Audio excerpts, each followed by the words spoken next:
하나님 말씀은 구약성경 민수기 16장 20절에서 25절까지입니다. 우리 같이 한 목소리로 함께 읽겠습니다. 여호와께서 모세와 아론에게 말씀하여 이르시되 너희는 이 회중에게서 떠나라. 내가 순식간에 그들을 멸하려 하노라. 그 두 사람이 엎드려 이르되 하나님이여 모든 육체의 생명의 하나님이여 한 사람이 범죄하였거늘 온 회중에게 진노하시나이까. 여호와께서 모세에게 말씀하여 이르시되 회중에게 명령하여 이르기를 너희는 고라와 다단과 아비람의 장막 사방에서 떠나라 하라. 모세가 일어나 다단과 아비람에게로 가니 이스라엘 장로들이 따랐더라. 아멘. 진노와 사랑, 설교의 제목을 그렇게 정했습니다. 22절에 보면 하나님을 모든 육체의 생명의 하나님 이렇게 표현을 하고 있습니다. 그러면 하나님에게는 언제나 생명이 넘쳐나는 거죠. 그런데 본문의 내용은 그 생명의 하나님께서 모든 회중을 다 멸하려 하십니다. 이것이 도대체 무슨 일일까? 이 생명의 하나님의 진노는 생명을 거두십니다. 그러면 그 생명의 하나님이 생명을 더해 주시는 것은 사랑이고 생명의 하나님께서 생명을 거두시는 것은 진노입니다. 이 모세는 고라의 무리를 하나님의 법정에 세웠습니다. 근데 오늘 모세의 이야기를 오늘 본문에서 보면 22절에 한 사람이 범죄하였거늘, 그래서 이 사건을 고라와 여러 무리들이 250명의 그 지도자들이 또 고라와 함께 했고 또 그를 추종한 다단과 아비람과 온이 있었지만 모세는 이 죄가 고라 한 사람의 죄였다고 생각했던 것 같습니다. 그래서 고라의 무리를 여호와 앞에 세웠지만 실질적으로는 그 주동자였던 고라를 하나님 앞에 세운 것이었던 거죠. 그런데 하나님께서는 이스라엘 자손 회중 모두를 멸하려고 하십니다. 21절에 말이죠. 그래서 하나님은 회중 모두를 심판하여 멸하시려고 하니까 모세와 아론에게 그들을 떠나라고 하셨습니다. 모세와 아론은 그 이유를 알지 못합니다. 왜냐하면 그들이 고발한 것은 고라 그리고 기껏해야 고라의 무리이기 때문이죠. 그래서 왜 하나님께서 회중을 멸하려고 하시는지 그 이유를 알 수가 없었습니다. 그래서 22절에 이제 여호와 하나님께 왜 온 회중에게 진노하십니까? 라고 물은 것이죠. 왜 하나님께서는 온 회중에게 진노하셨을까? 첫째로는 죄의 속성을 보여주시기 위한 것입니다. 이 죄의 속성은 이스라엘 공동체 한 개인의 이 죄로 말미암아 전체 공동체가 죄로 더럽혀집니다. 그러니까 이스라엘 공동체의 한 몸됨, 이것은 신약에 와서 교회의 한 몸됨으로 나타납니다.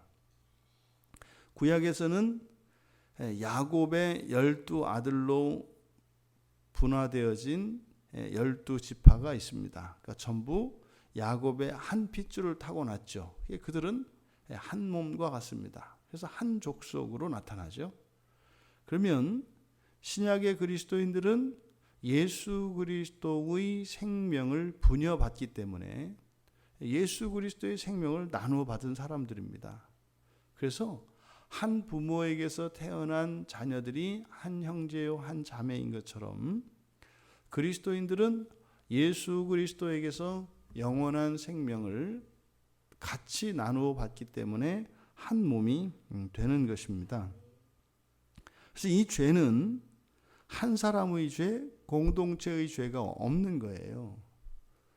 분명히 그것은 우리가 구별이 됩니다. 이스라엘 12지파 전체가 한 족속이요, 모든 그리스도인이 한 교회 안에 있는 동일한 성도입니다만, 또 그 한 개인 개인의 인격과 그들의 삶이 분명히 분리가 됩니다. 하지만 이 죄라고 하는 것은 한 사람에게 의해서 범하여졌다 할지라도 이 죄는 누룩과 같아서 공동체 전체를 변질시킵니다.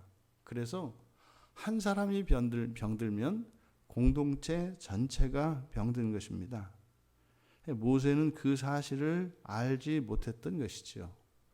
그래서 이 죄의 속성과 공동체의 속성을 가르쳐 주시기 위해서 하나님께서 이렇게 말씀하셨다. 또한 두 번째로 진노의 결과가 무엇인지를 보여주시기 위함입니다. 모세는 하나님을 모든 육체의 생명의 하나님 이렇게 이야기합니다. 그것은 이미 알고 있는 거죠. 왜요? 하나님이 창조주이시기 때문이죠. 그래서 생명의 하나님이신 것이죠. 그런데 모세가 심히 진노했습니다. 그것은 생명의 하나님이시기 때문에 어쩌면 그렇게 한다 할지라도 생명을 훼손하지 않을 것이라고 하는 착각에서 말미암았던 것임을 알 수 있는 거죠. 그런데 하나님께서는 이 진노의 결과는 이것은 진멸이라고 하는 사실을 가르쳐 주십니다. 왜 그럴까요? 모세가 심히 진노하는 것은 그럴만 했습니다. 모세 자신에게는 정당한 것일 수 있습니다. 충분히 그럴 만한 이유가 있고 또 충분히 그럴 만한 사람입니다. 인간적으로 보면 말이죠. 그런데 이 진노에 대해서는 그 원인과 자신의 처지만을 생각할 것이 아니라 진노의 결과가 무엇인지를 알아야 한다는 겁니다. 진노의 결과는 진멸입니다. 우리가 아무리 진노한다 할지라도 그 전후 사정을 살펴보면 아무리 그럴만하고 그러지 않을 수 없는 입장이라 하더라도 그 진노의 결과가 진멸이라고 하는 사실을 잊지 않는다면 그렇게 우리가 쉽게 진노할 수 없습니다. 그런데 모세가 그것을 모르고 있었던 것이죠. 그래서 모세는 마음으로는 고라 한 사람, 이 반란의 주동자인 고라 한 사람을 원망하고 그에게 자신이 느꼈던 이 아픔, 이 극심한 증오의 마음, 가인이 느꼈던 그 살의를 똑같이 느끼게 해서 자신의 처지를, 자신의 마음을 고라에게도 느끼게 하고 싶은 복수심이 발동을 했습니다. 하지만 그렇게 고라를 죽이기를 원했던 것은 아닙니다. 그런데 그것이 같다는 거죠. 그래서 이 진노의 결과가 진멸이라고 하는 사실, 이것은 우리가 항상 평생에 기억해야 하는 일입니다. 또한 세 번째로 여전히 이스라엘 자손들과 하나가 되지 못하고 있는 모세의 마음을 보여주시기 위함입니다. 모세는 자신의 평온한 인생을 포기하고 신앙 공동체 안에 들어왔습니다. 이제는 이스라엘 자손들이 혈연의 공동체이기보다는 신앙의 공동체입니다. 어쩌면 그에게 있어서 혈연의 공동체는 자기가 사랑하는 아내와 사랑하는 두 아들, 그리고 어쩌면 오히려 이스라엘 자손들보다 미디안 사람들과 더 동포의식을 가졌을 법합니다. 왜냐하면 출생은 히브리인이었지만 그가 자란 것은 애굽 사람의 정체성을 가지고 자랐습니다. 마치 미국에서 태어나서 미국으로 이민 가서 거기에서 살았던 한인 2세와 같은 사람이었다고요. 그리고 나서 그가 애굽의 왕자로 살았습니다만 자신의 혈통이 히브리인이라고 하는 것을 알았고, 그래서 이런 가치관의 혼란을 겪었을 겁니다. 이런 사람들은 히브리인도 아니고 애굽인도 아닙니다. 이게 교포 2세들이 겪는 민족적 자기 정체성입니다. 그러니까 미국에 가면 한국 사람이고 한국에 오면 미국 사람이 됩니다. 그러니까 어디에도 섞이지를 못합니다. 그랬던 그가 미디안에서 40년을 살았다고요. 그러면 이제 어쩌면 비로소 자신의 정체성을, 거기서 결혼을 해서 아이를 낳고 살았으니 자신의 정체성은 이제 미디안 사람이었을 거란 말이죠. 근데 이것이 쉽게 바뀌지가 않는 겁니다.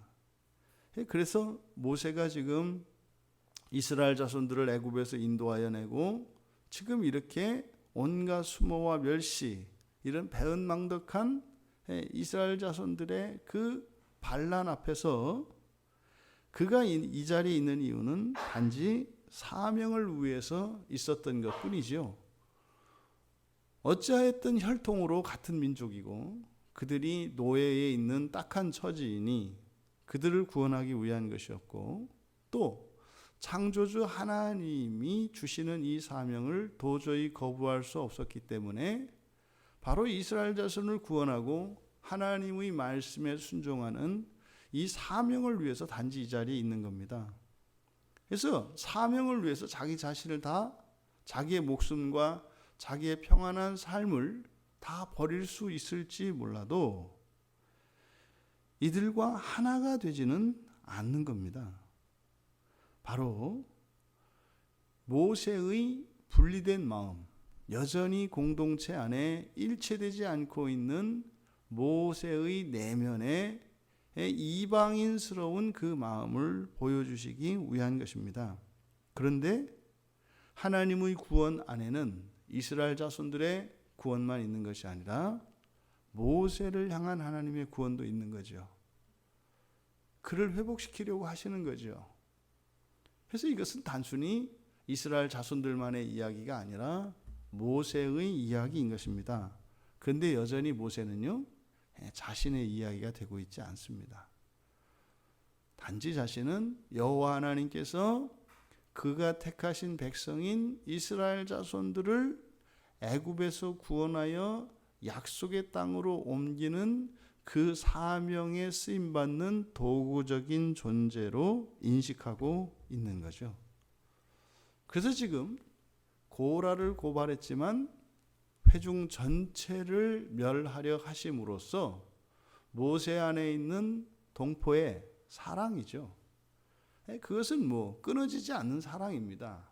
너무나 오랫동안 또한 그들에 대한 이런 미움이 있었기 때문에 그 사랑이 마음속 제일 깊은 곳에 가라앉아 있을지는 몰라도 그것이 반드시 떠오르게 되어 있죠. 그러니까 하나님께서는 극단적으로 이스라엘 자손들 전체에게 진노하시고 진멸하게 하심으로써 어지간해서는 끌어올릴 수 없는 그 사랑을 하나님께서 끌어올리신 겁니다. 그래서 그가 지금까지 이스라엘 자손과 온전히 하나 되지 못하였음을 깨우쳐 주려고 하는 것입니다.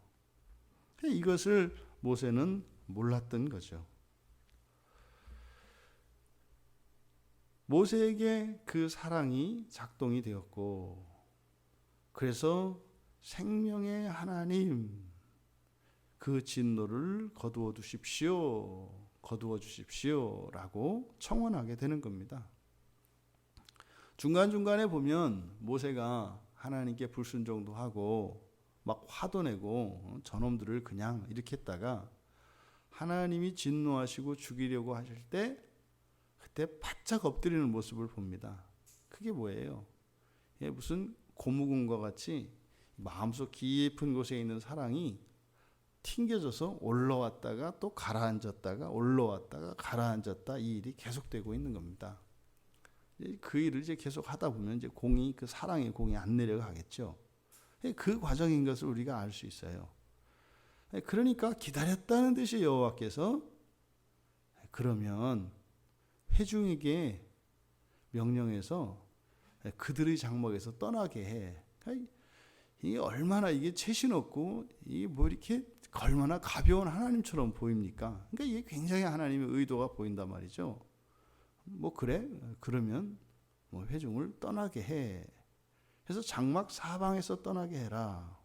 그래서 이 말을, 그러니까 여호와의 이 말씀을 전하기 위해서 이제 모세가 장로들과 함께 그들에게로 갔다는 내용입니다. 여기서 우리가 하나님의 사랑, 진노 중에도 하나님의 사랑은 식지 않는다는 사실을 기억해야 합니다. 왜요? 생명의 하나님이시기 때문에. 온 회중을 진멸하시겠다고 말씀하셨지만 사실은 생명의 하나님이 살리는 것이 아니라 죽이려고 하셨지만 결국 그것은 모세의 마음속에 있는 사랑을 끌어올리기 위하여 진멸하시겠다고 말씀하신 거죠. 그것은 엄포가 아니라 실제입니다. 하나님의 공의에 의해서 심판을 하면 그들은 진노 아래 멸절되는 것이 마땅합니다. 하지만 그 사랑이 올라오니까 하나님의 진노가 사라집니다. 그러니까 지금 여기서 회중으로 하여금 모세의 그 한마디에 여호와 하나님께서 회중으로 하여금 그들에게서 떠나도록 하신 것, 이것은 바로 생명의 하나님의 사랑을 보여주는 것이죠. 그들이 죄로 하나님의 진노를 사야 합니다. 왜요? 한 개인의 죄는 공동체 전체의 죄이기 때문에. 그런데 사랑은 그 진노 가운데에서 죄와 분리시키시는 놀라운 역사를 일으키는 것이죠. 그러니까요, 죄만을 정죄하게 하십니다.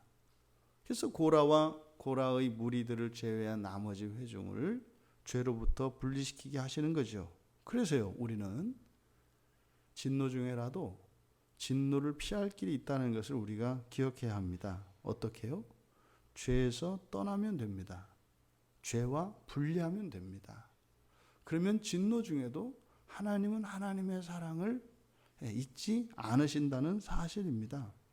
여기서 우리가 이 죄를 용서받는 그 원리를 발견할 수 있습니다. 이게 신약에 와서 예수님께서 우리에게 가르쳐 주신 회개죠. 죄와 분리시키는 겁니다.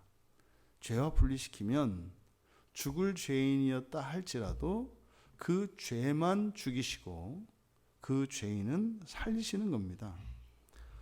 여호와께서 모세에게 회중 전체를 진멸하겠다고 선언하셨습니다만 모세의 기도로 회중과 죄를 분리시켜서 그들을 살려주셨던 것처럼 이제 모세와 이스라엘 장로들이 바로 다단과 아비람에게로 갑니다.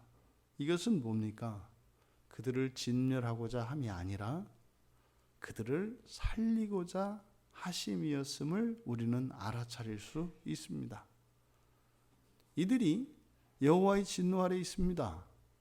이제 회중을 이들에게서 떼어놓은 것은 이들을 진멸하시겠다는 거죠. 근데 그 사실을 이들에게 전하시는 것은 뭡니까? 그들로 하여금 죄에서 떠나게 하시려는 것입니다. 그렇게 해서요, 그들을 살리고자 하시는 것이죠.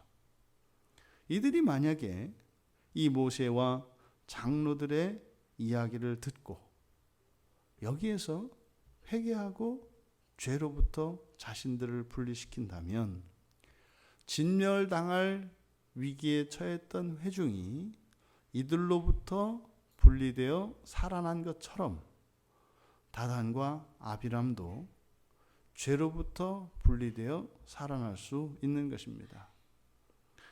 하나님의 진노와 이 사랑, 이것은요, 우리를 먼저 사랑하신 하나님께서 우리에게 사랑을 주셨습니다.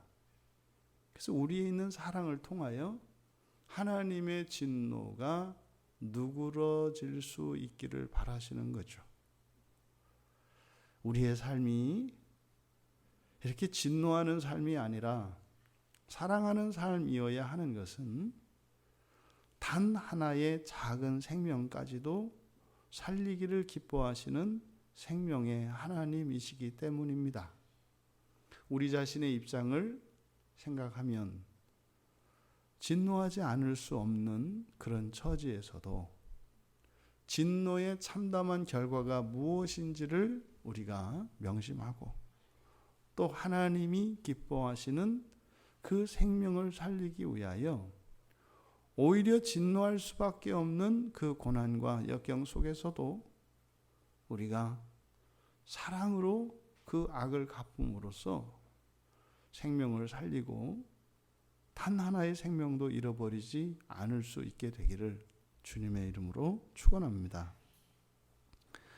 존귀하신 하나님, 사랑은 죄 가운데 진멸할 수밖에 없는 죄인조차도 살게 하시는 하나님의 놀라운 생명의 능력인 것을 오늘 말씀을 통하여 저희들이 깨닫게 되었습니다. 저희들의 힘듦과 고통에 따라 진노하는 자들이 아니라 생명을 살리기 위하여 사랑하는 자들 다 되게 하옵소서. 저희들이 그 사랑을 위하여 애통해하고 괴로워할 때 하나님께서 저희들에게 더 큰 사랑을 주셔서 생명을 살리기 위하여 사랑하며 고통 겪지 않도록 더 큰 은혜를 내려 주시옵소서. 감사하며 예수님의 이름으로 기도하옵나이다.